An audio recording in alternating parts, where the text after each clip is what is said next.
There are issues of political, global, and partisan things going on here, of course.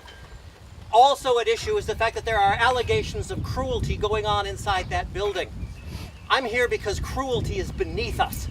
Reportedly, lawyers for detained immigrant teenagers are moving forward in the case against the Shenandoah Valley Juvenile Center.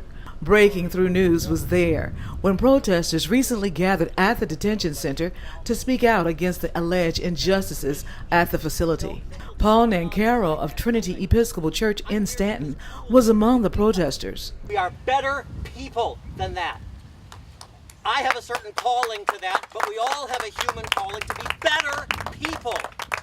And whatever else may be going on globally at our borders, here there is cruelty happening. And allegedly cruelty happening. And we need to be stood up and counted as witnesses against local cruelty. Some of the teenagers being held there are alleging numerous abuses. The allegations include being beaten while handcuffed, locked up for numerous hours in solitary confinement, and left naked and shivering in concrete cells. Nancaro wants to know why the facility's board of directors were not transparent with residents. I believe there already are checks and balances. I wonder if they're being applied as thoroughly as they ought to be. There is a board that has oversight of this facility, and that board is constituted but with members of our communities, as opposed to people who are actually in charge here being more forthright about what's happening here.